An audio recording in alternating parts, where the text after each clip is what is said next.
Suara Kebenaran pada Jumat 23 Mei 2025 berjudul Mengerti Kesalahan Kita Sendiri.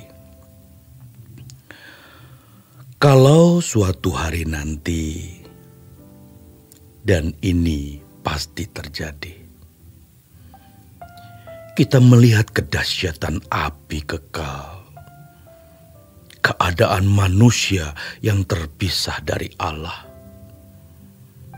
baru kita bisa mengerti betapa berharganya keselamatan yang diperjuangkan oleh Tuhan kita, Yesus Kristus. Seiring dengan pengertian kita akan kebenaran, keyakinan kita dan penghayatan kita yang bulat mengenai kenyataan kerajaan surga, demikian pula penghayatan kita akan kenyataan api kekal. Kedahsyatan terpisahnya manusia dari Allah.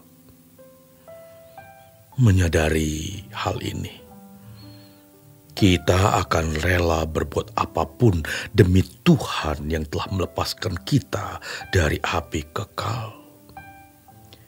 Kita bisa berkata, apapun yang Tuhan kehendaki untuk aku mau lakukan, aku lakukan. Apapun yang Tuhan mau ambil dari hidupku, aku relakan. Bahkan jika ada yang kusisakan dalam diriku untukku sendiri, Tuhan, aku relakan. Aku bersedia Engkau paksa, dan Engkau ambil apapun yang ada padaku. Sejatinya kita adalah orang-orang yang telah dieksekusi hukuman mati, terpisah dari hadirat Allah selama-lamanya, karena terbuang dalam api kekal. Dan banyak manusia sedang menuju keadaan itu. Tetapi Tuhan Yesus telah mati di kayu salib. Dia menggantikan tempat kita, menebus dan membeli kita. Maka mau tidak mau kita harus memberi diri dieksekusi Tuhan dengan hukuman mati versinya Tuhan.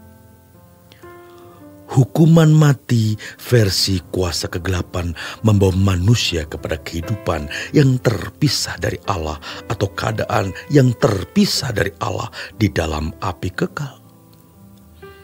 Tetapi eksekusi versi Tuhan dilakukan sejak kita hidup sekarang ini, yaitu dengan membiarkan Tuhan mengambil alih segenap hidup kita supaya kita dipenuhi dengan hidup bagi Tuhan. Baik kita makan atau minum atau melakukan sesuatu, kita berprinsip, hidupku bukan aku lagi, tetapi Kristus yang hidup di dalam aku. Di dua kutub yang sangat ekstrim ini kita berada. Namun kita harus memilih. Kita tidak bisa ada di tengah, di area mediokritas.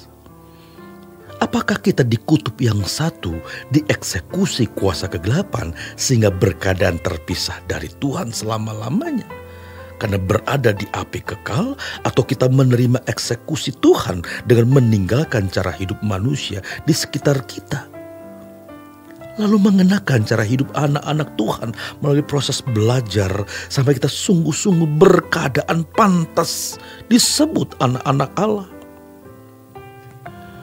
Tuhan akan menunjukkan mana yang salah.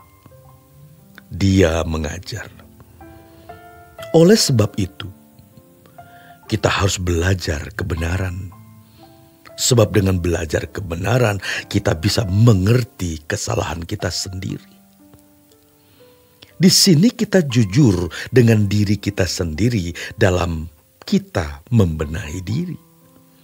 Dan seiring dengan pengenalan akan Tuhan yang bertumbuh, kita akan memiliki cita rasa sesuai dengan cita rasanya Tuhan. Kita bukan menikmati diri kita dengan selera dunia di mana itu menyesatkan, membunuh, membinasakan. Sebab kita memuaskan diri kita sendiri, tetapi kita melukai Tuhan. Kalau untuk mengerti ini membunuh, ini tidak membunuh, kita tidak perlu Roh Kudus. Kita tidak perlu belajar kepekaan untuk tahu hal itu. Tetapi untuk mengerti ini hati yang bengkok, ini kesombongan terselubung, ini ketidaktulusan, ini ketidakjujuran, ini hati yang licik. Kita membutuhkan Roh Kudus untuk menuntun kita. Itulah sebabnya kita harus belajar. Kalau hanya menganalisis hukum, kita tidak perlu kepekaan, tidak perlu Roh Kudus. Agama apapun tanpa Roh Kudus bisa membedakan mana yang baik dan mana yang buruk.